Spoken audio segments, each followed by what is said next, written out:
Order.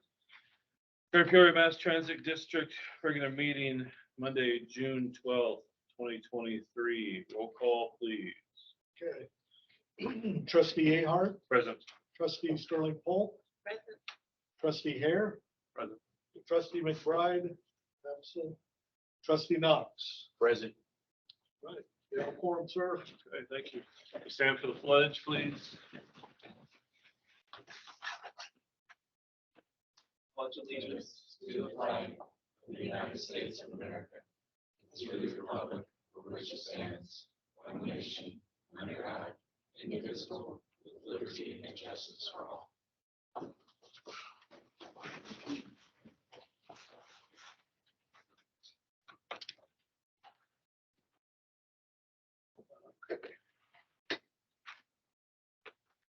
First topic is the reading and the receipt of minutes for regular meeting on May 8th, 2023. Has everybody had a chance to look at that, review it? Any questions, concerns? Hearing none, can I get a motion to pass regular minutes? So moved. Can I get a second? Second.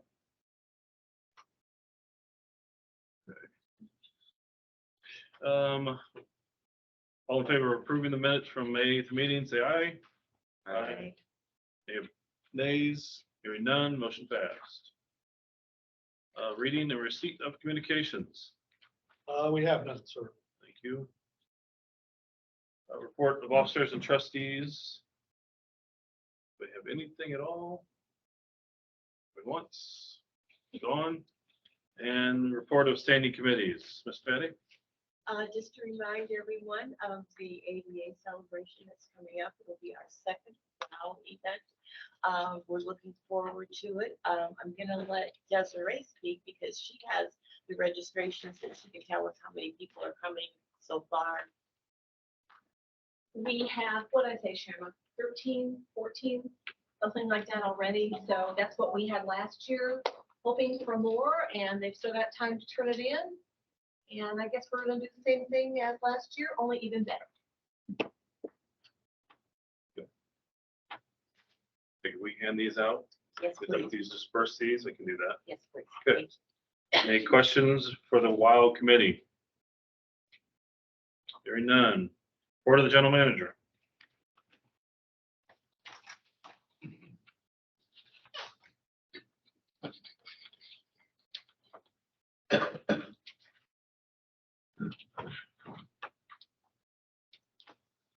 Good evening.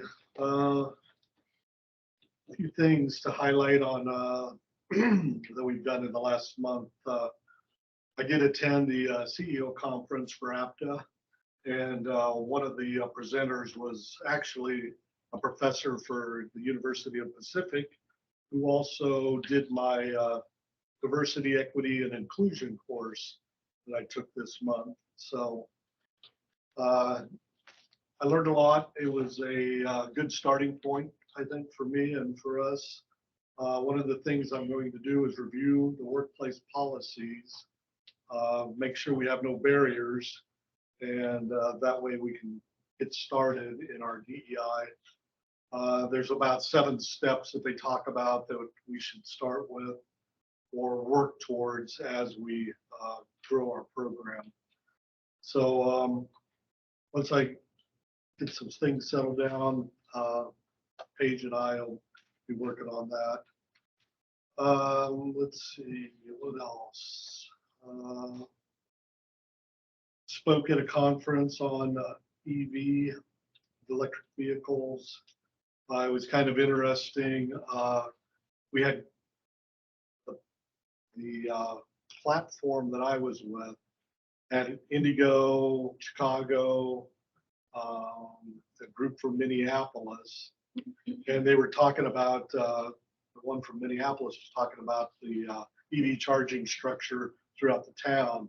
They'd worked on a program, and that's kind of what we're working on now with the city, is getting it charging infrastructure for electric vehicles. But the one thing that the Minneapolis group was doing was like the bike share and the scooter share they were doing with electric cars. So they were, you want to use an electric car, you take it, go wherever you want, then you just let it sit till somebody else wants it.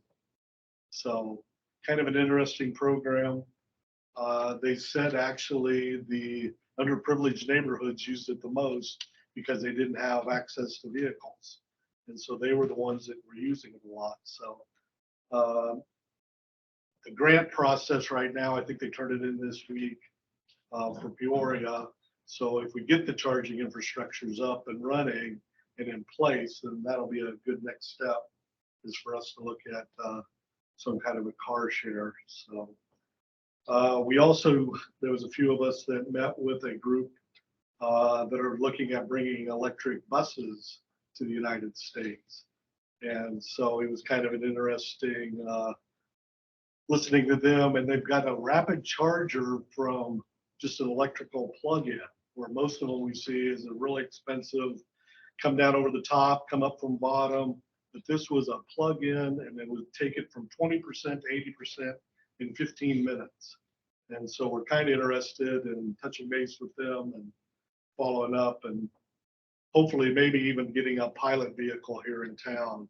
And maybe that'll bolster on putting a facility in our area. So we'll finish up with a conversation with them, hopefully. I don't know what other sites they were looking at around the United States, but right now they're based out of Chicago. So got a pretty good shot, I think. And then second to last, we have finished up kind of the initial stages of raises and bonuses for the year, but it won't probably be, there'll probably be more of a cost of living basis. I was hoping to have it more merit-based this year, but since we had the turnover in finance and HR and everything else, I think we're just going to settle for a cost of living increase this year. And then this way, Paige and I can work on a better evaluation form for next year, and then we can strive for the merit-based platform. So, and with that, I'd like to introduce Paige Heron, our new HR director, and let her come up and say a few things.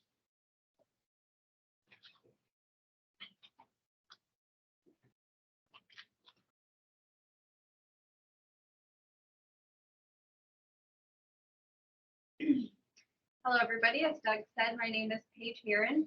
I have been here for about 2 weeks now, so settling in nicely. And just to tell you a little bit about my background, I've been in HR for about 8 years.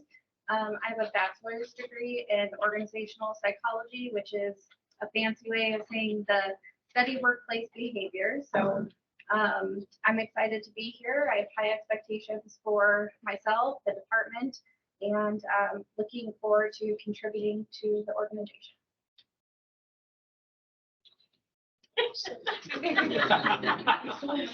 Any questions for Paige and or Doug? Yeah, a couple comments. Since you're up there, Paige, I know we just met today. And as a follow-up to Doug, your opening comments about the DEI training. So it's good. And Paige, I'm sure, as you went through the process, one of the things that we as a board had expressed to Doug about selection of the new HR manager was that DEI was one of the burning platforms that we needed to address based on, feedback from the general employee workforce and, management and everything else. So one of the things that I think will be good is just as Doug was mentioning, what are some of the plans to make sure that these initiatives or the program itself is going to be communicated to the general employee workforce again, that, hey, we recognize that there's some things that we're going to work on and more is coming. But I think part of the disconnect that we've seen is that sometimes those communications, like the internal employee communications in that space, were a little bit lacking. So just an opening challenge for you, and hopefully just another perspective that we want to take away. And that was a good email you sent to, with sort of those domains and areas that you wanted feedback from us on. But I just want to take the opportunity to mention that since you're standing up for it. Absolutely, Don. So I actually spoke with Nick already. We've talked about doing some type of all employee staff meeting or town hall meeting. So we're actually looking at doing that in the next month or so. Yes, My only request is, we had talked about 360 evaluations. I'd like to see that incorporated in some form or manner so that the actual, our staff can say how they think things are being done. absolutely. Jeff, anything? Not think of anything right offhand that could. And I have something for Jeff. Go right ahead. I need to know where we stand on travel training and also where we stand on rate reduction for the, is there anything going on? Is there, I just need a little process. Not really. With the absence of our finance director, she left me quite a mess. I'm still getting passwords and permissions for Blue Cross Blue Shield, which we're supposed to be uploading all of that, as well as one of our bank statements. I haven't been able to access that yet. So those are my priorities. And once we get that squared away, we'll look at some of this other stuff. So did you contact the two people that had called to ask about travel training to give them some ideas of what we might have that? Because I do believe that falls under Shamla's. So I would expect more from Shamla than from you. I know how busy you are, but I just need to make sure that's being addressed because we have two specific organizations that want that. Right. Yeah, I think there was a follow-up email today sent to you from Okay. Shamra that she's touched base with the school district and some of the other organizations. So we're following up. Okay, thank you.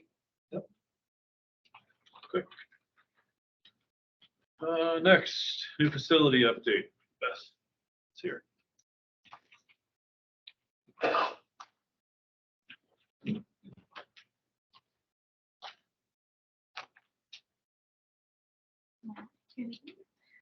So we've been moving right along. Anyfinch has been demoing the sidewalks at the corner of Van Buren and Jefferson. They've also been installing drain tile and geogrid at the retaining walls and installing manholes for the northeast parking lot. The northeast parking lot should be done by the end of August, first week of September, and then we'll be able to get usage hopefully. F&W installing the retaining wall on the east side of the admin. East Moline Glass, they've installed the skylights and they should be back in the next few weeks after the metal panels are installed to start installing some window frames and glass on the windows. Western installing air barrier on the third level of the admin. DH Pace installed the garage doors. River City, we've been installing blocking for CityLink sign on the northeast corner of the admin building. ICCI has been pouring concrete all around as we move, phase it with CityLink, moving around the west side of the garage. Right Way installed framing on the skywalk, and they also just got the exterior portion on the maintenance side of the skywalk completed, so you can walk through it now.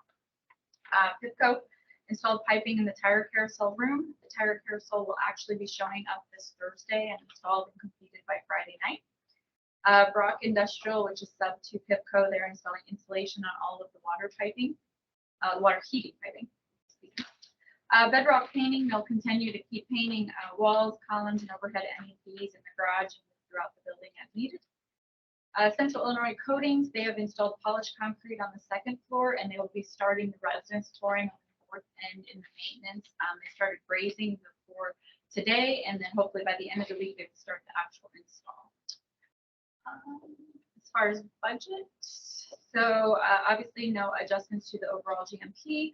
All phases, we are currently 48.05% construction complete.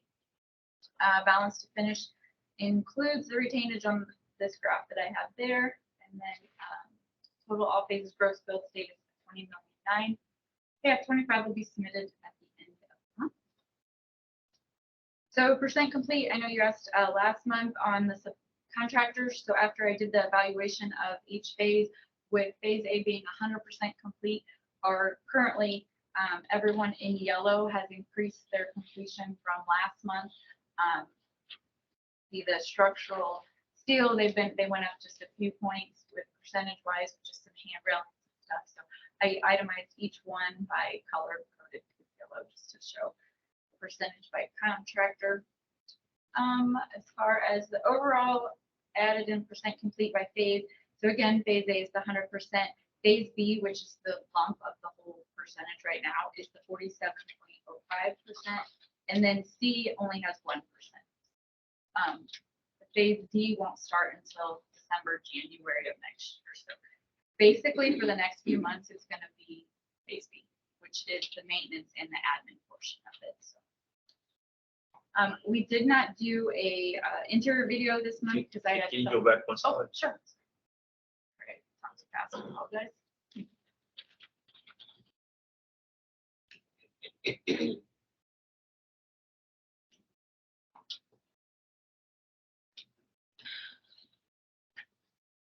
Okay, so then each one of those, you got the final completion, that's the target final completion for each phase. Correct. Okay. Yeah. And then the percent complete, which is, again, is basically the lump sum of fee Okay. right now. And the biggest portion of that that's going to hold everything up is that elevator install. I think this is the main, one we were talking about, wanting to see. And I think the only other thing, at least for me, that I'd like to see on this slide in the future is, we've got the target completion date, but where are we at as far as, is it on time? Is it on target or not? Because we've got the percentage complete, we've got the, date of completion. But I think the only thing we would want to know is, are we on target to make that date or not? So currently I'm going to say yes, we are obviously, but the biggest thing is if we can get temporary occupancy for the dispatch and maintenance as we have discussed. M2 and I are working on that and working with the city. And once we get that answer, then I can tell you if that'll adjust that date at all for phase B. So, and I mean, overall, with having December of 2024 as a region, we're fine. We have plenty of time. We actually foresee us being done in October 29th of 2024 for everything. That's River City's goal. So I feel comfortable because we have a little leeway there, but it's all going to be contingent on that temporary occupancy. Once I'm able to work that out with the city and M2, I can give you a more firm. My only other comment was on your slide before. If someone asked for that, or because is that like a lot of level of detail you have to go through to do that? Is that what someone wanted? I don't know if I know I was the main one asking a lot of questions on this, but it doesn't matter to me if you put in, by contractor, if that's a heavy lift for you to provide to us for this. For me, I don't need that. I can delete this. That'd be great. I'm thinking that's probably taking you extra labor hours to do that you don't really need to do. I will do whatever you guys request, obviously. So, yeah, if I can delete that, that would be great. Thank you. Unless someone else on the board asks for that. That's what I think we're looking for right there. And I believe you have an extra video, right? You didn't do that extra. Okay. Any other questions? Thank you. Thanks, bud. Okay, for the transit general manager, Angel.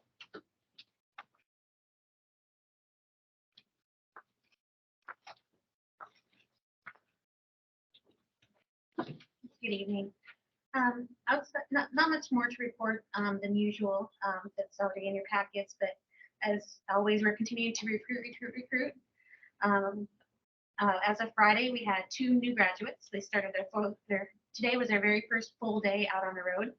And I'm very proud to say one of them ran at 100% all day. So he's really, really great. The other one's still on the road and will be until late tonight. So I don't have much information about her yet, but really great.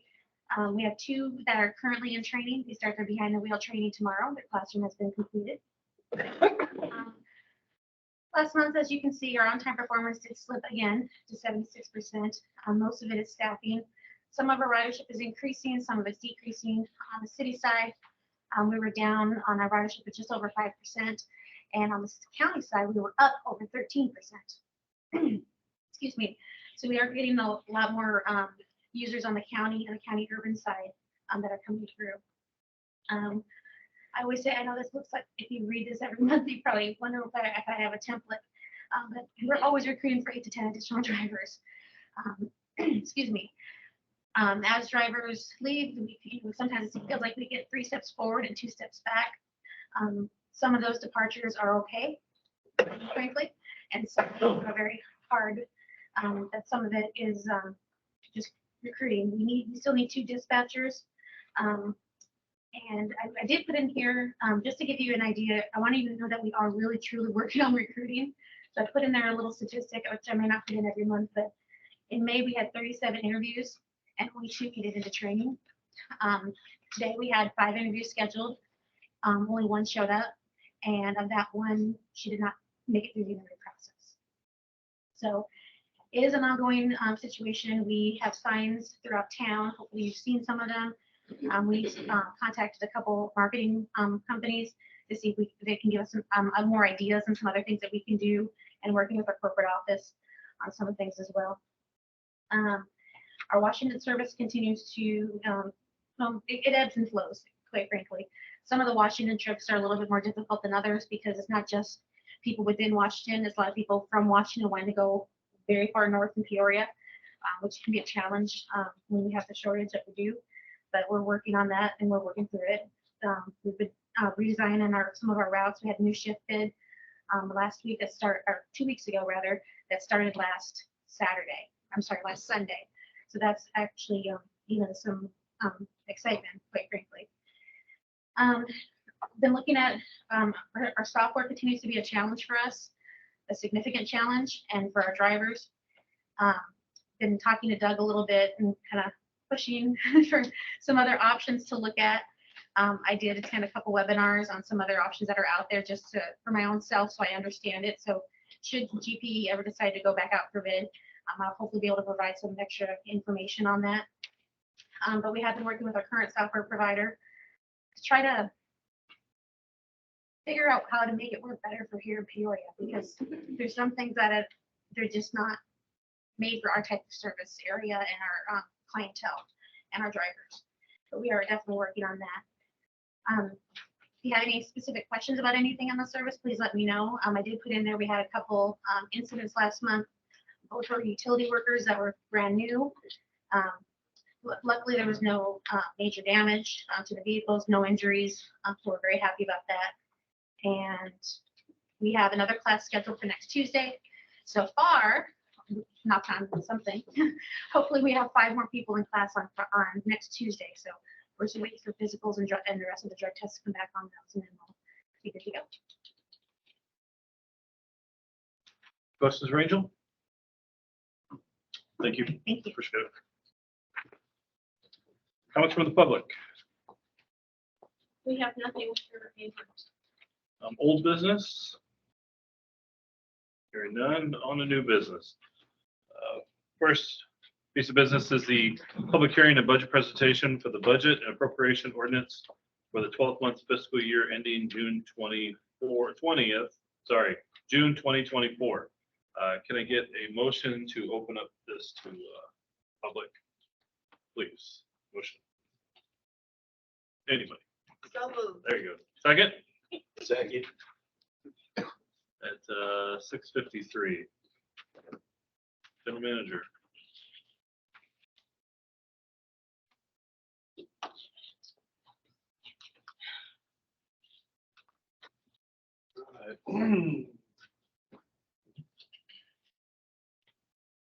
Most of this, I'm going to say all of this presentation, you have already seen. I don't think there's been too much change to it.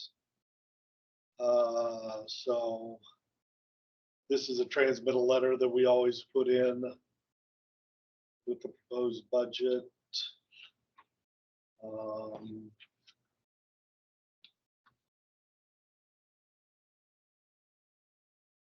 There's our board, our mission statement, our vision, excellence, innovation, respect, safety, accountability. Some of our plans maximize value provided to riders, customers, and taxpayers. Complete capital projects on schedule. ensure we find funding. Always identify new funding, aggressively apply competitive grants. Clean buses, reliable service, identify new opportunities, service expansion. Financial goals, budget revenues and expenses annually as accurately as possible. Effort to maximize the GPMTD taxpayer dollar. Our current situation, we're sitting really good financially. Good reserves from what I can tell.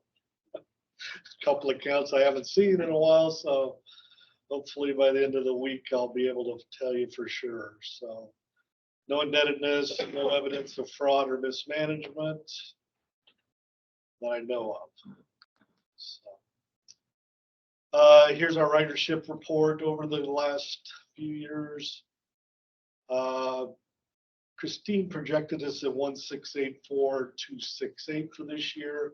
I'm going to project us at 1.7 million by the end of this year. We did pretty good in May. And if we do as good in June as we did last year, we'll hit the 1.7. So, performance trends, with the rising cost, everything else goes up. So there's kind of where we're at.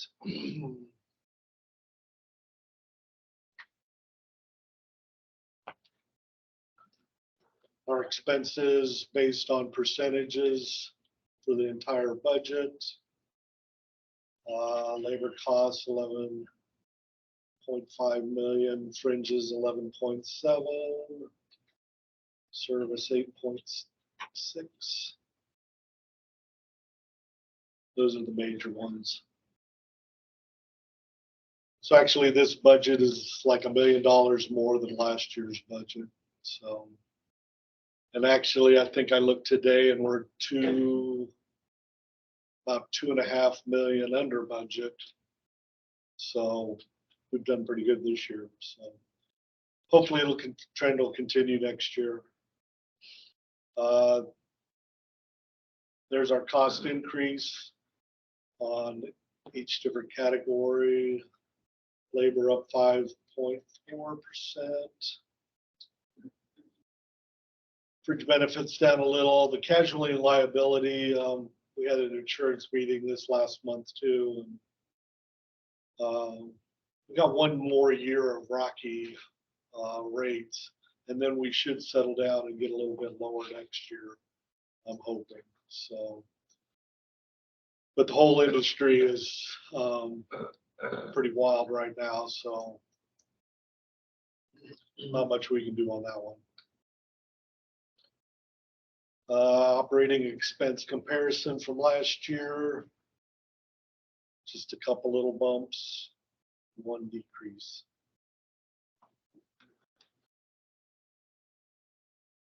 Major factors affecting operating revenues and expenses.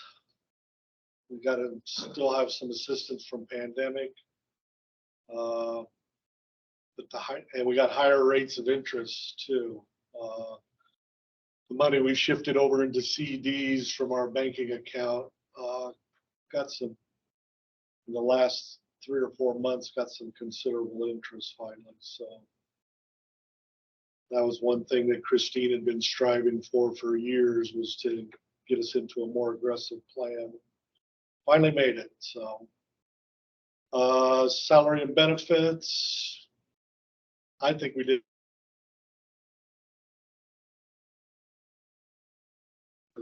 districts. One thing with our expanded service or raise in service, we have a little bit more overtime expense. We're taking steps to probably try and curtail that down so that we're running more service on dedicated hours instead of the 20 minutes like we're trying to do. We just don't have the manpower and the buses to keep it going right now. Once we get the manpower and the buses back in line, then we'll try and increase it again. Health insurance had a little increase there. Other additional outside services, purchase transportation technologies, the construction of the facilities that increased our professional services. Fuel in materials and supplies continues to be problematic. As I said earlier, casualty and liability. Miscellaneous. Our contract maintenance has decreased. We don't have the first transit contract, so that'll help.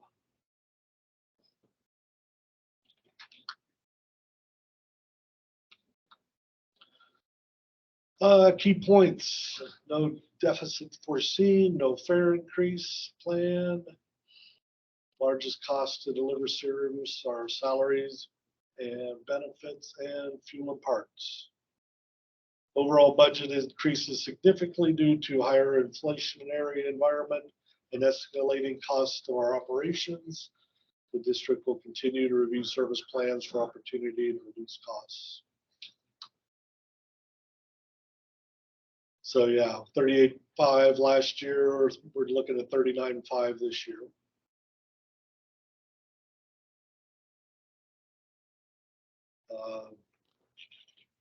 Graph on where our highest costs are.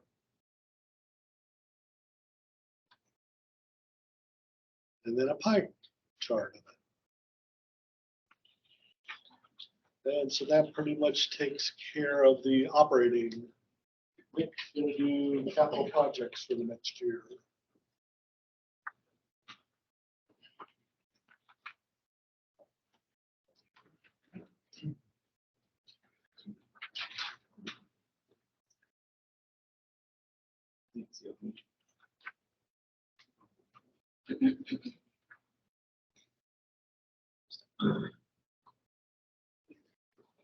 So this is going to be the district's capital projects that we're going to attempt to complete the next fiscal year, 2024.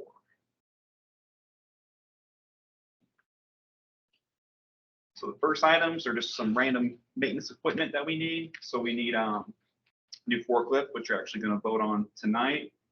Some new scrubbers, because we're going to have a much larger footprint out there. So all the new concrete, we're going to need to keep it clean. New scaffolding for the buses. It's a safer option using a ladder, having mechanics climb through the hatch inside the bus to work on top of the bus so they can clean or do whatever it is they need to do on top of our buses. So we estimate all of these are going to come in somewhere around $350,000. It's going to be funded out of the rebuild grants, mostly from the first rebuild from a few years back. So these are the maintenance equipment that we're going to go after in the next fiscal year. We kind of talked about this first one before, doing a transit app or a fare box recovery type project to where you get a new validator system. You kind of move away from the old gen fare cash collection type fare collection that we're actually having the buses right now. So with this new recovery project, passengers could pay with all kinds of different modes of payment. You can use smartwatches, you can scan QR codes, use debit cards, credit cards, reloadable cards, all kinds of stuff. So we're going to move towards that. It's just a more efficient way, not just from a rider standpoint, but also from finances standpoint. It's just easier to track and monitor it all. Some of our, well, all of our support vehicles are way past their useful life. So we're going to go after some new support vehicles because we have the old Dodge Braun vans and Taurus and some other things out there. They're just getting older. So we're going to go after maybe 8 to 12 different support vehicles for all of us to use. Probably do a mix of mid-size SUVs and some sedans. Going to try and get electric or a hybrid-based vehicles. That's going to be funded out of the rebuild grant. So it's coming out of that grant. It's funded through the state. So the state wants you to use contracted contracts that come from the state. So we're actually waiting for new solicitations to come out so we can get on these existing contracts to see what we can choose from to go pick. I actually emailed the guy today. He didn't get back to me. He said there should be a new round of like whole list of what's available through the state, hopefully sometime in the next week or two, and we can see if that's got anything on there that'll fit our needs.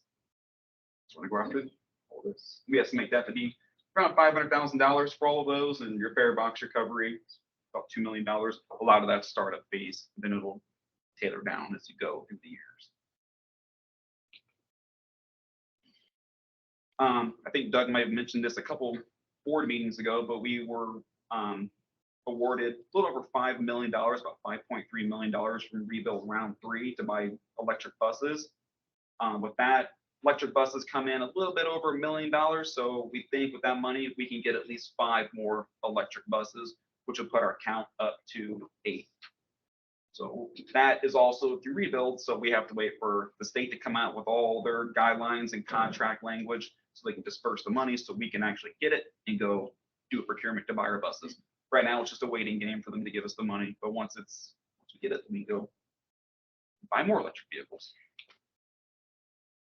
I think it was in 2020, we remodeled the inside. It was 2020, we remodeled the inside of the transit center downtown. Now it's time to turn our attention to the outside of the transit center. Under the dome out there, it needs all kinds of work done. Painting, new lights, pretty much all the concrete down there needs to be cleaned.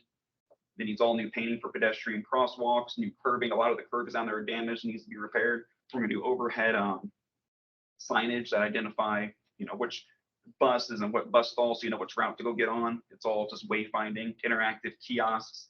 Like I said, we're gonna do all kinds. We're gonna paint all this and do all that. So we need to hire a architectural and engineering firm to design it for us. So that'll take some time once we get a procurement out there and we hire somebody and we design it. So about this time next year, we'll come back and say, okay, it's designed. We'll show you all the designs as we go through the next year. But this time next year, we'll go and hopefully find funding to build it or repair it or clean it up, however you want to do that. So that's another one we're going to attempt to do. As of today, I think we have about 5 to 7 of our paratransit vans can be replaced. So this is also funding. We're trying to locate vans that are out there right now because they are in high demand. But we do have some leftover funding for this that we have enough money to go out and get 5 to 7 of these paratransit vans. They hover somewhere around $150,000, $180,000. They're about right there, maybe $200,000. So we think with the money that we have currently, we can go out and at least replace some and just keep seeking out funding.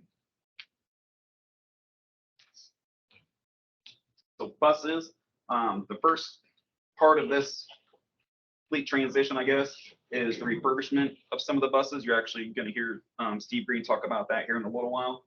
The plan, if approved, we will start to send off some of our fleet, our current fleet. We'll send off, get it rehabbed, send it back, which will extend its useful life about 4 to 5 years. If we're to start with 2, send it off, see how that goes, bring them back. So we estimate 5 to 10 will cost about $2.7 million to do that. And then last board meeting, I believe it was approved that we partner with Gillig and go purchase 10 new diesel buses through the Washington contract and partner with them. We actually issued the PO for that a couple weeks ago. I actually heard back today, those new buses will start to go into production next March, which is a lot sooner than we all thought it would be. That's pretty great. And we're going to run biofuel through these, so it won't just be diesel. We're going to put as much clean based fuel through as we possibly can. What was the expected time was it when the production? How many months was that? For the new buses that he built, it take about a year. 1 year. 8, yeah. Diesel buses take a little less than electric. So about 8 to 10 months typically is what a diesel bus will run you. So those are the large ticket items that the district's going to attempt to do in fiscal year 2024. We estimate all of this together will be a little over $21 million. That's the game plan for next year.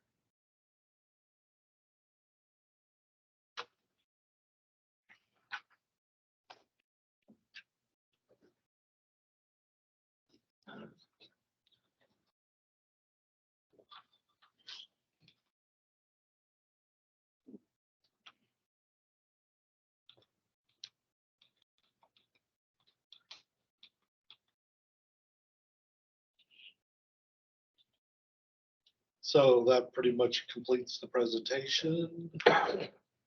The following pages are the official ordinance itself. So I don't know that we need to go through that, so everybody has a copy unless somebody has specific questions. It pretty much just goes over everything we just talked about, the different sources of revenue and expenditures and where they're coming from, all broke down. So, I just have a statement. When you look into the fare box changes, because our clientele is not in the poor section, I need for you to make sure that whatever you do is accessible to everyone. You know, because everybody might not have a smartphone. There's the issue of if they have cards that are, you refill them, how are they going to get that done? So I just want to make sure that that is the uppermost thing that is considered when we make that change, is who our clientele is, what they have to work with, and make sure we're accommodating. correct. Because the plan is to keep our existing fare boxes to collect cash. So we'll still always have them be able to give us cash. And then this application will fit onto or be mounted close to the fare box. So, yeah. And even if some of the passengers want to buy actual bus passes, you can buy those, and what we were told a year ago, they can scan the pass and then they can still buy their passes if they want to do that. Pay for cash. CSRs will still be able to do all that. Just want to make sure, because we need to be conscious of who our clientele is. Any other questions about the presentation? Okay. Hearing none, we'll close the presentation at 6:12. Did we take a motion to close the public hearing? Do we need to? Yes, I mean, I think you should ask if there are any comments from the public, though I don't see any public here, but anyone in the room, if they have any comments Okay, about the presentation. sir. Any comments about the presentation? Anyone?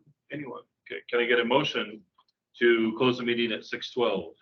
So moved. And a second? Second. All in favor, say aye. Aye. Nays? Hearing none? All right, the very next point is the budget appropriation ordinance for 12-month fiscal year ending in 2024, ordinance 24-01. Basically what we just did, right? Yep. Okay, can I get a motion to approve the ordinance 24-01? So moved. And a second? I'll second. Any questions, comments? Hearing none, roll call vote. Trustee Ahart, Approve. trustee Paul,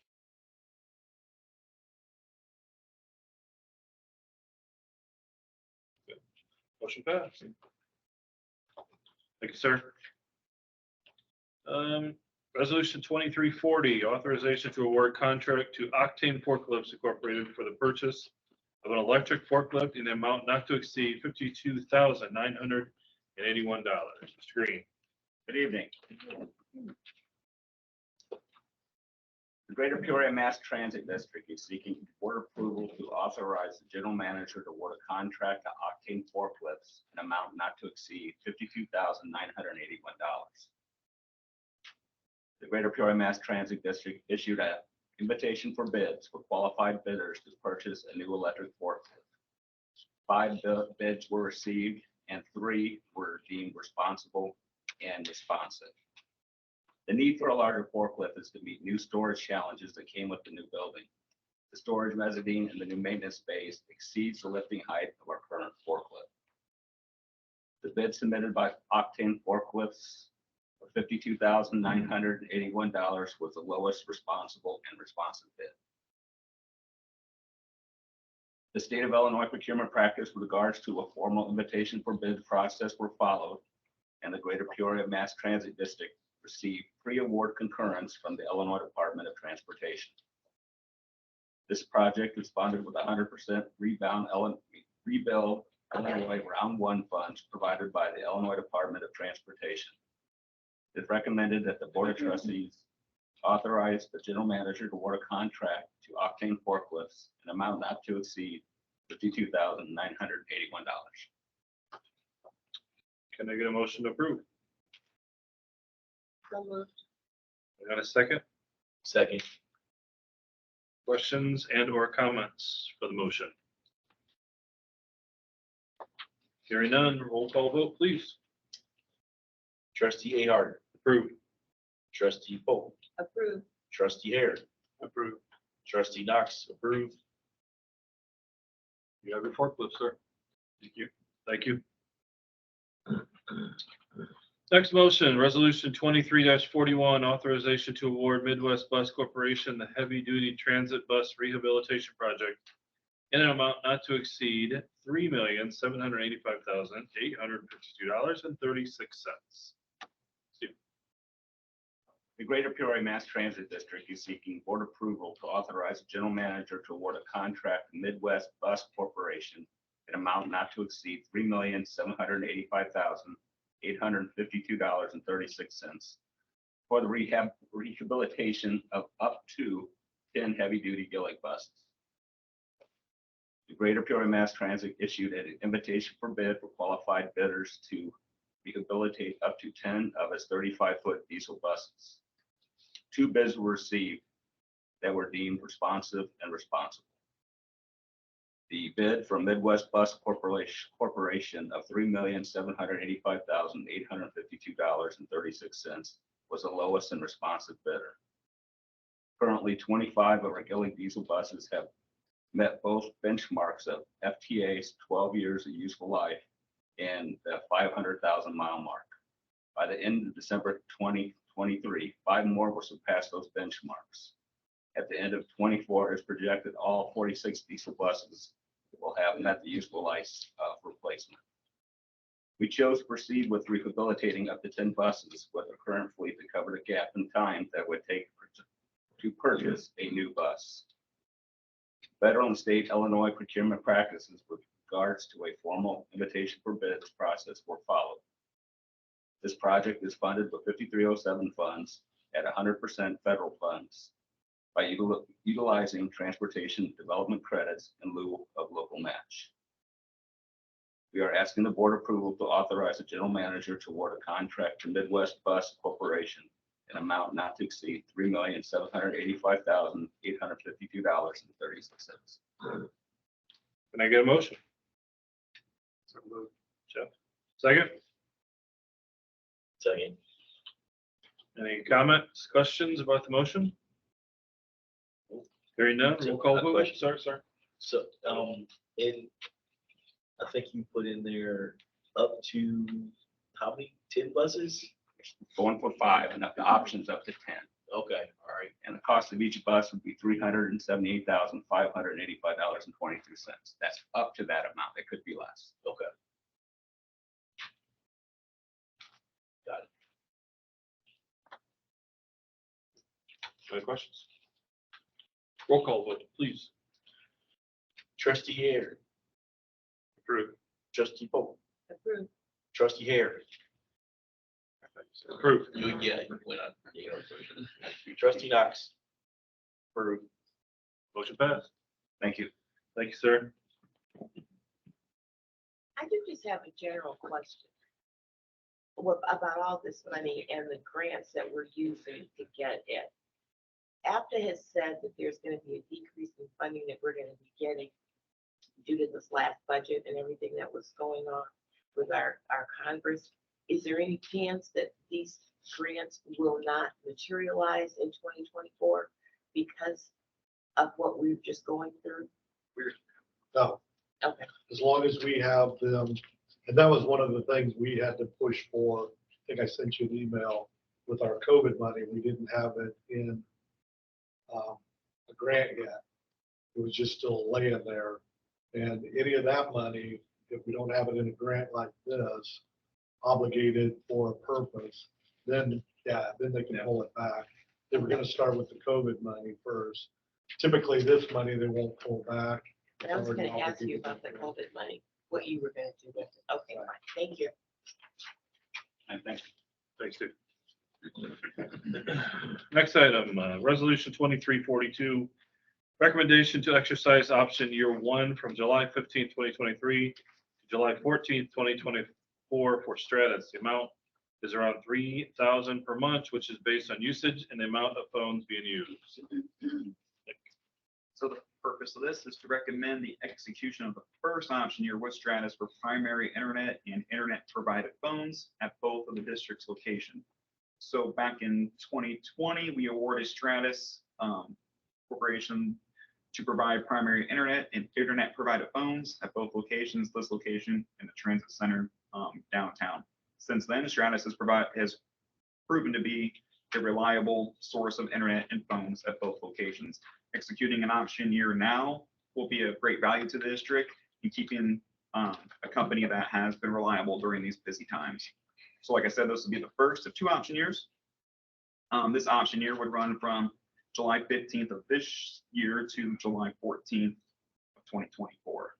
So it is recommended that the board authorizes the general manager to execute the first option year of our contract with Stratus to continue to be our primary internet and internet phone provider at both the district's locations.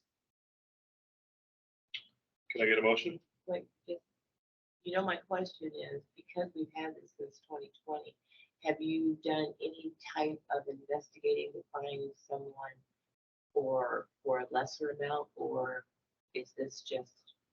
They're one of 2 companies that could ever provide internet to this location. We looked into it about a year ago. We looked into having AT&T come here. Is it AT&T? It's backwards, but I think I Yeah. can speak for Nick a little bit. Part of the reason why the situation is what it is because we use Stratus for the incoming fiber and then we use Comcast for the backup. So Yeah. the alternative would be Comcast fiber, then we would have. You just flip flop. So, Maybe looked into having another company come in here, but they would have charged us like 80 grand just to run the infrastructure to actually provide primary internet here. So like Chris said, it's one or the other. So it's just a wash, Thank you. essentially. Thank you. Any other questions? Can I get a motion?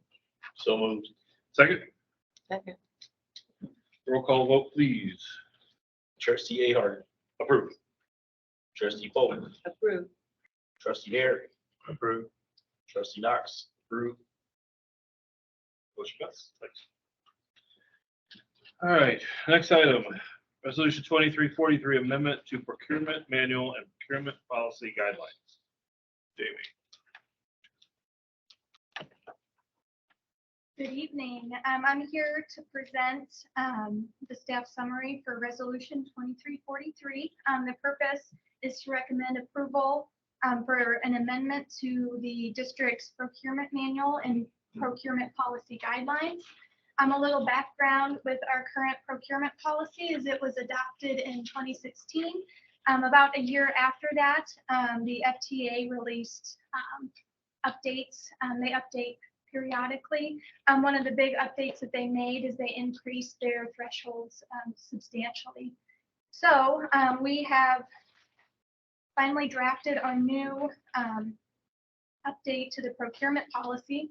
And some of the updates include just personnel titles and changes. Our approval thresholds have increased on the director level from 1,000 to 3,000.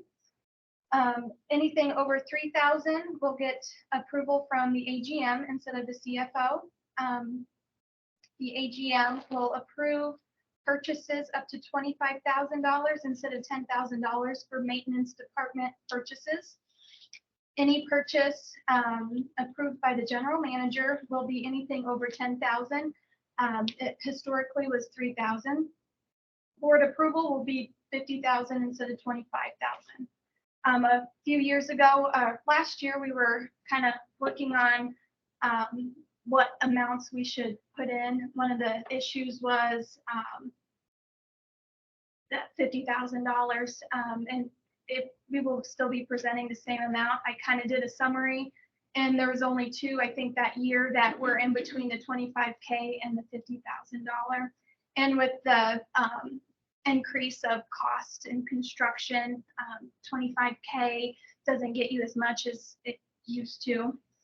Some of the other changes include referencing IDOT's capital grants manual, which was updated in 2020, and referencing 2 CFR Part 200, which is federally required. Updating internal purchasing processes. The biggest one there was now all purchase requisitions have to get sent to procurement, which is me, and then I review those and make sure everybody follows procurement procedures. And then from there, they go to the appropriate people to approve. And I updated the required federal clauses and updated the IDOT concurrence requirements, because in 2020, when they updated their capital grants manual, they updated some of those requirements. And the big one, I think that will affect most of us, is updating the purchasing thresholds. So there's 3 types of purchases that we have. We have micro purchases, which are smaller purchases, and those right now they don't require quotes. But again, they go to procurement, and procurement can always get their own quotes or make them get quotes. We are increasing that from 3,000 to 5,000. Small purchases require a minimum of 3 quotes. It will move from the 3,000 to 25 to be between 5,000 and 50,000. I think that's where we'll see the biggest kind of relief in how we purchase. Many times when we go out for bid, some of these small, they don't seem small to you and me, but for a company, $25,000 isn't a lot in construction anymore. So a lot of the times the processes that we have to go through to get somebody to bid on these projects is a little difficult. And then our formal purchasing, which is your IFB or your RFP, we're going to increase that to 50,000. In the staff summary, I referenced what current state and federal purchasing thresholds are. If you notice, we are still substantially lower than that. We are more restricted in our purchasing. Those are the big changes. You guys have questions before I continue? Questions so far, Ward? I just, to clarify, you're saying that you're trying to bring us in line with what FGA is doing across the board, and we're so far behind. We're a lot more restrictive. So most smaller or mid-sized procurement will have a more restrictive threshold and purchasing procedures. It really is dependent on the company. So I don't think we feel comfortable increasing our thresholds to match or align with our state, but we are making it so that it is more in line with it and more realistic with today and how much things cost. And it will, right now with our approvals, sometimes it forms like a bottleneck and things kind of get stuck at the top.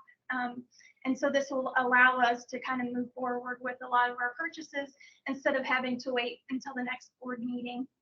And then we also have increased several required clauses. So that would make us in line with our requirements that we are to follow. And that is my next section is my procurement impact. So it's basically the same thing. And there's really no financial impact. These items that we purchase are all budgeted anyway. So I recommend that the board approve the amendment of the existing procurement manual and procurement policy guidelines. Any questions, comments, statements?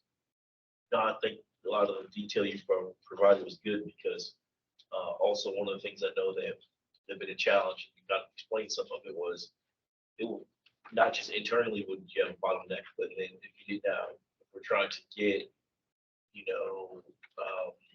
bids and or good price vendors, some of them just would probably decline to even participate because the amounts were so low, or they thought they wouldn't get it anyway, then we'd be stuck with not getting good pricing.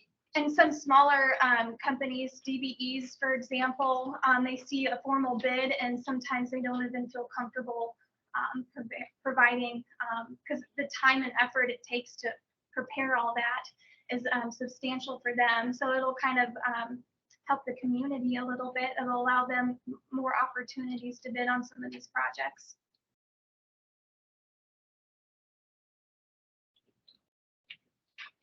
Other questions? Can I get a motion? Can I get a second? Second.